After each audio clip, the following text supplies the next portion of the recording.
سلام پاکستان 24 نیوز کے ساتھ میں ہوں مدیحہ سلیم۔ میں ہوں ذیشان بشیر۔ یوٹیوب پر براہ راست دیکھنے کے لیے سبسکرائب کیجئے youtube.com/24news HD۔ ہیڈ لائنز آپ جان چکے، خبروں کی تفصیلات کی جانب بڑھتے ہیں۔ حکومت نے اینٹی منی لانڈرنگ اور وقف املاک بل سمیت 7 بل منظور کرا لیے۔ اپوزیشن کی تمام ترامیم مسترد کر دی گئیں۔ پارلیمنٹ کے مشترکہ اجلاس میں اپوزیشن نے احتجاجاً واک آؤٹ کر دیا۔ پارلیمنٹ کے مشترکہ اجلاس میں قانون سازی کے دوران ارکان دوسری سرگرمیوں میں مصروف رہے۔ نون لیگ کے علی گوہر، طاہرہ اورنگزیب اور مہناز اکبر کاغذ کے جہاز بنا کر اڑاتے نظر آئے۔ اجلاس میں پاکستان میڈیکل کونسل بل کا متن اسپیکر کے پاس موجود ہی نہیں تھا۔ اجلاس کے دوران اسپیکر بابر اعوان سے PMC بل مانگتے رہے۔ وزیر اعظم نے نوٹس دیتے ہوئے بابر اعوان سے بل سے متعلق استفسار کیا۔ بابر اعوان نے بل سے متعلق معلومات نہ ہونے کا اعتراف کر لیا۔ بغیر تیاری ایوان میں آنے پر وزیر اعظم مشیر برائے پارلیمانی امور ڈاکٹر بابر اعوان پر برہم ہو گئے۔ شہزاد اکبر اجلاس کے دوران وزیر اعظم کے گھٹنوں میں بیٹھ کر کارکردگی بتاتے رہے۔ پارلیمنٹ کا مشترکہ اجلاس ہوا جس کے دوران اراکین دوسری سرگرمیوں میں مصروف نظر آئے۔ نون لیگ کے علی گوہر، طاہرہ اورنگزیب اور مہناز اکبر کاغذ کے جہاز بنا کر اڑاتے نظر آئے۔ اجلاس میں پاکستان میڈیکل کونسل بل کا متن اسپیکر کے پاس موجود ہی نہیں تھا۔ اسپیکر بابر اعوان سے PMC بل مانگتے رہے۔ وزیر اعظم نے نوٹس لیتے ہوئے بابر اعوان سے بل سے متعلق استفسار کیا۔ بابر اعوان نے بل سے متعلق معلومات نہ ہونے کا اعتراف بھی کر لیا۔ بغیر تیاری ایوان میں آنے پر وزیر اعظم مشیر پارلیمانی امور ڈاکٹر بابر اعوان پر برہم ہو گئے۔ شہزاد اکبر اجلاس کے دوران وزیر اعظم کے گھٹنوں میں بیٹھ کر کارکردگی بتاتے رہے۔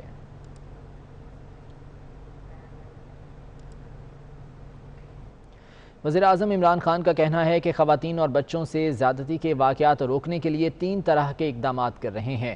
زیادتی کرنے والوں کا ڈیٹا بیس بنا رہے ہیں، پولیسنگ کو بہتر بنائیں گے، ملزموں کو سزائیں دلوانے کے لیے قوانین میں ترامیم کریں گے۔ انہوں نے اپوزیشن کو آڑے ہاتھوں لیا اور کہا کہ اپوزیشن رہنماؤں اور پاکستان کے مفادات میں تضاد ہے۔ انہوں نے کرپشن بچانے کے لیے حکومت کو بلیک میل کیا۔ اپوزیشن لیڈر شہباز شریف نے مشترکہ اجلاس کو تاریخ کا سیاہ ترین دن قرار دے دیا۔ کہتے ہیں پارلیمنٹ کے مشترکہ اجلاس میں رولز کو پاؤں تلے روندا گیا۔ اسپیکر نے اپوزیشن کی ترمیم پر بحث نہیں ہونے دی۔ ذاتی نہیں، ملکی مفادات کی بات کر رہے ہیں۔ چاہتے ہیں شہریوں کو بلا وجہ تھانوں میں بند نہ کیا جائے۔ بلاول بھٹو نے کہا کہ اپوزیشن کی ترامیم اہم تھیں، موقف نہیں سنا گیا۔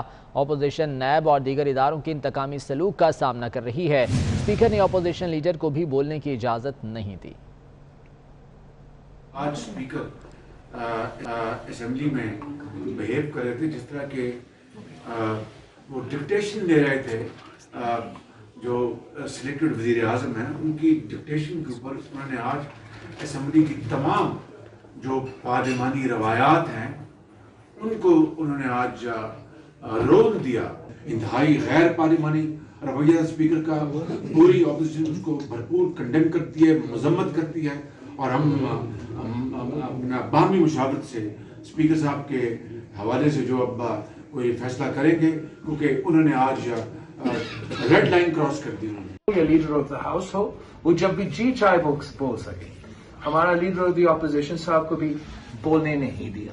اپوزیشن تو اس قسم کا روایہ نیب کے تھرو اور مختلف اداروں کے تھرو انتقامی سلوک تو فیس کر رہے ہیں۔ آپ مجھے بتائیں اس کا امپیکٹ کیا ہوگا عام بزنس مین پہ، اکنامک ایکٹیویٹی پہ کیا امپیکٹ ہوگا؟ ہمیں تو بات نہیں دیا۔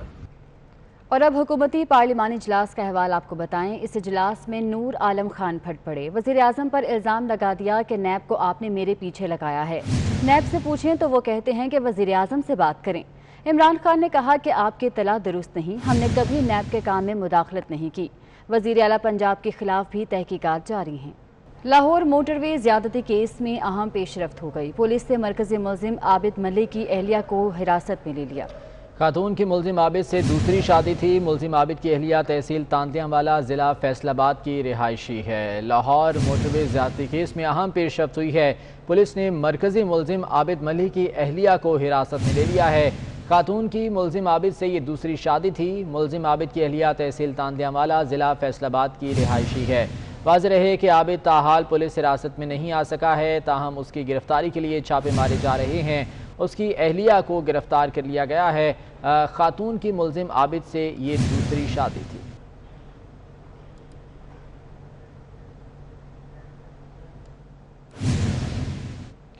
کراچی موٹر وے کا ٹریک 6 گھنٹے بعد کھول دیا گیا، جس کے بعد ٹریفک بحال ہو گئی ہے۔ تفصیلات جان لیتے ہیں، جاوید قائم خانی ہمارے ساتھ موجود ہیں۔ جاوید، بالآخر ٹریفک بحال کر دی گئی موٹر وے پر؟ بالکل جی، فرنس آئل کا آئل ٹینکر تھا جو ٹیکنیکل بنیادوں پر جو ہے وجوہات تھی، جس میں کوئی خرابی آئی تو وہ تیز رفتاری کے باعث جو ہے وہ الٹ گیا تھا، اور فرنس آئل جو ہے وہ روڈ پر بکھرنے کے باعث سے ایک روڈ جو ساؤتھرن کہلایا جاتا ہے، یعنی کہ کراچی سے حیدرآباد جو روڈ جا رہا تھا، اس سڑک کو جو ہے وہ موٹر وے کی بند کر دیا گیا تھا۔ M9 موٹر وے پر اب اس ٹرک کو ہٹا کر متاثرہ سڑک سے فرنس آئل کو صاف کر کے جو ہے وہ ٹریفک کی روانی کو بحال کر دیا گیا ہے۔ تقریباً 6 گھنٹے تک جو ہے وہ مسافر اور دیگر گاڑیوں کے جو سوار تھے، ڈرائیور حضرات، ان کو پریشانی کا سامنا رہا، اور شام کے اوقات میں بند ہونے والا ٹریفک جو ہے وہ اب سے کچھ دیر قبل جو ہے وہ کھولا گیا ہے۔ اب مکمل طور پر ٹریفک بحال ہے۔ ایک کنارے پر جو ہے اس آئل ٹینکر کو جو ہے وہ ریسکیو کر کے لگا دیا گیا، جس کے ٹھیک ہے جاوید قائم خانی، بہت شکریہ اپڈیٹ کرنے کے لیے۔ کراچی کے علاقے گارڈن کے علاقہ مکینوں کے صبر کا پیمانہ لبریز ہو گیا۔ لوڈ شیڈنگ سے تنگ شہری کے الیکٹرک کے دفتر کے باہر سراپا احتجاج رہے۔ مشتعل مظاہرین اپنا غصہ موٹر سائیکلوں پر نکالتے رہے، عام شہریوں پر بھی تشدد کرتے رہے۔ اس ویڈیو میں بھی دیکھا جا سکتا ہے کہ لوگوں کے ہاتھ جو آیا انہوں نے اپنا غصہ نکالا اور اس کو توڑتے رہے۔ کراچی کا علاقہ گارڈن، جہاں پر علاقہ مکین لوڈ شیڈنگ سے پریشان تھے، آخر ان کے صبر کا پیمانہ لبریز ہوا تو وہ کے الیکٹرک کے دفتر کے باہر پہنچ گئے اور احتجاج کرتے رہے۔ مشتعل مظاہرین اپنا غصہ یہاں موجود موٹر سائیکلوں پر بھی نکالتے رہے، جبکہ عام شہریوں کو بھی تشدد کا نشانہ بناتے رہے۔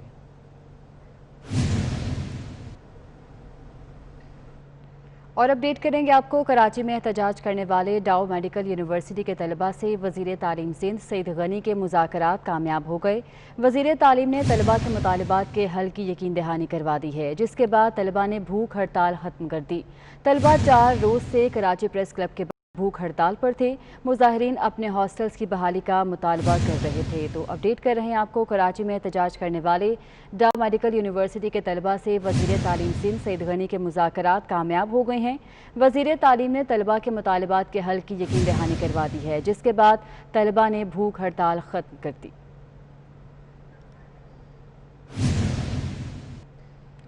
اور پنجاب حکومت کے پولیس کارکردگی کو بہتر کرنے کے دعوے ہوا ہو گئے۔ گزشتہ سال کے نسبت اس سال جرائم میں اضافہ ہوا۔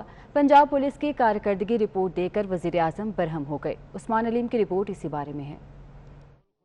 وزیر اعظم عمران خان کو پولیس کی 1 ستمبر سے اب تک کی پیش کی گئی کارکردگی رپورٹ سٹی 42 نے حاصل کر لی۔ رپورٹ کے مطابق گزشتہ سال کی نسبت قتل کے واقعات میں اضافہ، 168 واقعات کے بعد رواں سال قتل کے واقعات کی کل تعداد 3034 ہو گئی۔ گزشتہ سال چوریوں کی 11338 وارداتیں ہوئی، جبکہ رواں سال 1985 اضافی وارداتوں کے بعد تعداد 13323 تک جا پہنچی۔ رواں سال دوران ڈکیتی قتل کی وارداتوں میں 3% اضافہ ہوا۔ گزشتہ سال دوران ڈکیتی 100 جبکہ رواں سال 105 افراد قتل ہوئے۔ گزشتہ سال کی نسبت زیادتی کے واقعات کی شرح بھی بڑھی۔ سال 2019 میں زیادتی کے 2565 کیسز رپورٹ ہوئے، جبکہ رواں سال 9 ماہ میں 2523 کیسز رپورٹ ہوئے۔ گزشتہ سال کی نسبت گینگ ریپ کیسز کی شرح میں بھی اضافہ ہوا۔ گزشتہ سال 149 گینگ ریپ رجسٹرڈ ہوئے، جبکہ رواں سال صرف 9 ماہ میں 132 کیسز درج ہوئے۔ گزشتہ سال زیادتی کے بعد قتل کے 30 جبکہ رواں سال 17 کیسز کا اندراج ہوا۔ بچوں سے زیادتی کے واقعات میں بھی اضافہ ہوا۔ گزشتہ سال 516 جبکہ رواں سال 9 ماہ میں بچوں سے زیادتی کے 600 کیسز رپورٹ ہوئے۔ اسی طرح گزشتہ سال چھوٹی بچیوں کے ساتھ زیادتی کے 102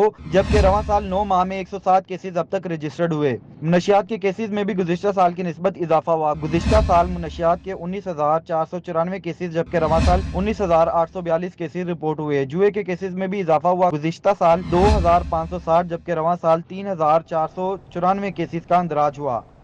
وفاقی بیوروکریسی میں متعدد افسروں کے تقرر اور تبادلے کر دیے گئے ہیں۔ اسی پر بات کریں گے ہمارے نمائندے بابر شہزاد سے۔ بابر، اپڈیٹ کیجئے گا ان حوالے سے۔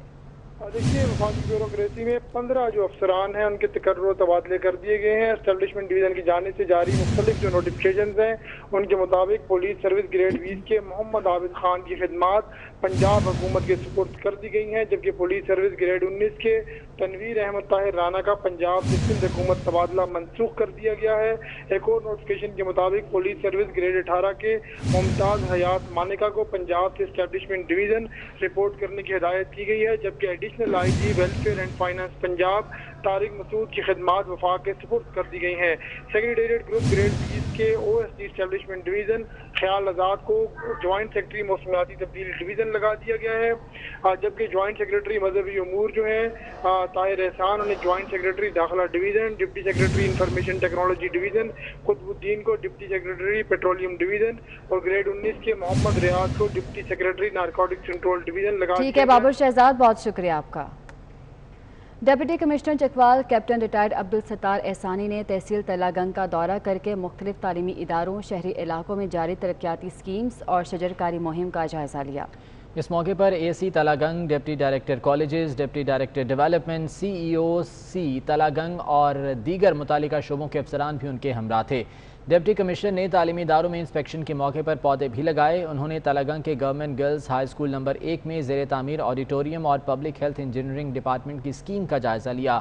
انہوں نے پوسٹ گریجویٹ کالج اور اورین کالج تلہ گنگ کا معائنہ کیا۔ ڈپٹی کمشنر نے تعمیراتی کاموں کو تیزی سے مکمل کرنے کی ہدایت بھی کی ہے۔ Deputy commissioner Chakwal captain retired Abdul Sattar Ehsani نے تحصیل تلہ گنگ کا دورہ کر کے مختلف تعلیمی اداروں، شہری علاقوں میں جاری ترقیاتی اسکیموں کا جائزہ لیا اور شجرکاری مہم کا بھی جائزہ لیا گیا۔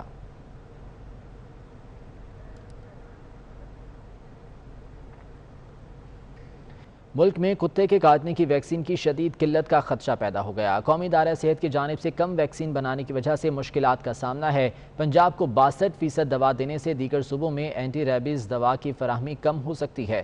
صبا بجیر کی رپورٹ دیکھیے۔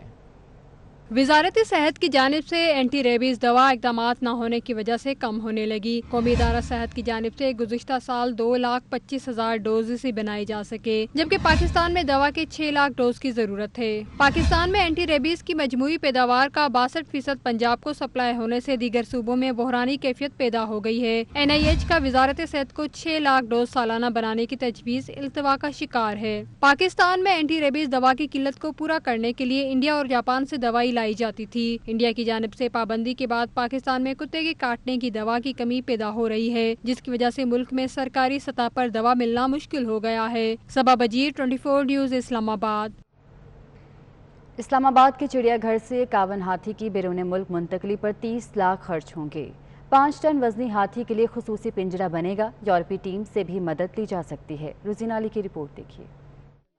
اسلام آباد مرغزال چڑیا گھر کے 51 ہاتھی کی کمبوڈیا منتقلی کے لیے خصوصی پنجرہ ضروری ہے۔ کل کتنا خرچہ ہوگا 24 نیوز نے پتہ لگا لیا۔ 5 ٹن وزنی 51 ہاتھی کے خصوصی پنجرے پر 30 لاکھ روپے کا خرچہ بتایا جا رہا ہے۔ کہا جا رہا ہے کہ پنجرے کے لیے کوٹیشن ہو چکی ہے، تاہم پنجرے کی تیاری میں یورپی ماہرین کی مدد لی جا سکتی ہے۔ 51 ہاتھی کے پنجرے منتقلی اور میڈیکل رپورٹ پر اہم اجلاس بھی کل ہوگا، جس میں غیر ملکی میڈیکل ٹیم، میڈیکل بورڈ ممبران، ویٹرن شامل ہوں گے۔ 51 کی میڈیکل رپورٹ کا جائزہ لیا جائے گا۔ اجلاس میں 51 ہاتھی کے لیے مزید اہم فیصلوں کی توقع بھی کی جا رہی ہے۔ 51 ہاتھی سے متعلق ہونے والے اہم اجلاس میں ریچھ اور ریچھنی کی صحت کا معاملہ بھی زیر غور ہوگا۔ دیکھا جائے گا کہ ریچھ اور ریچھنی کا یہاں علاج ممکن ہے یا نہیں۔ روزینہ علی 24 نیوز اسلام آباد۔ شیخوپورہ میں شہریوں کے تحفظ اور رات کے وقت سفر محفوظ بنانے کے لیے پولیس گشت کے نظام کو مزید سخت کر دیا گیا۔ پولیس اور ایلیٹ فورس کی 60 موبائل ٹیمیں رات کے وقت مختلف شاہراہوں پر گشت کی ڈیوٹی پر موجود رہیں گی۔ DPO شیخوپورہ غازی محمد صلاح الدین نے رات کے وقت ضلع کے مختلف علاقوں میں پولیس ناکے اور موبائل گاڑیوں کو چیک کیا اور مختلف تھانوں کا بھی اچانک دورہ کیا۔ انہوں نے ڈیوٹی اور گشت کے نظام کو مزید بہتر بنانے کی ہدایات بھی کی۔ مختلف علاقوں میں مختلف سرکلز میں جا کے ان موبائلوں کو چیک کرتے ہیں۔ موبائلوں کے ساتھ ساتھ ہماری رات کی ہر پولیس کی جو سب ڈویژن ہے اس کو مانیٹر کرنے کے لیے ایک سرکل گشت کے طور پر افسر جو ہے وہ نکلتا ہے رات 12 بجے سے صبح تک۔ گزٹڈ افسر جو ہے وہ سپرویژن کے لیے نکلتا ہے۔ اس کا مقصد یہ ہوتا ہے کہ ایک تو پولیس کی جو مختلف شاہراہوں پہ بیٹ میں گشت ہے اس کو چیک کیا جائے، اس کے ساتھ ساتھ تھانہ جات کو بھی چیک کیا جاتا ہے تاکہ تھانے کی جو ایڈمنسٹریشن ہے وہاں محرر، فرنٹ ڈیسک کا عملہ، ڈیوٹی آفیسر، سنتری، یہ سارے اپنی جگہ پہ موجود ہیں۔ پھر تھانے کی حوالات کو چیک کیا جاتا ہے تاکہ کوئی غیر قانونی حراست تو نہیں ہے یا کسی قسم کی کوئی۔ مائیکروسافٹ کے بانی بل گیٹس کے والد ولیم ہنری گیٹس 94 برس کی عمر میں چل بسے۔ ولیم ہنری گیٹس دوم کو بل گیٹس سینئر کے نام سے جانا جاتا تھا۔ وہ 1925 میں امریکہ کے دارالحکومت واشنگٹن میں پیدا ہوئے اور اپنے کیریئر کا آغاز بطور وکیل کیا۔ بل گیٹس نے والد کے انتقال کی خبر ٹویٹر پیغام میں دی اور لکھا کہ ان کے والد حقیقی بل گیٹس تھے۔ خوش قسمتی سے ایسے بہترین انسان کے ساتھ زندگی کے بہت سے سال گزارنے کا موقع ملا۔ آپ کو اپڈیٹ کر رہے ہیں مائکروسافٹ کے بانی بل گیٹس کے والد ولیم ہینری گیٹس 94 برس کی عمر میں چل بسے۔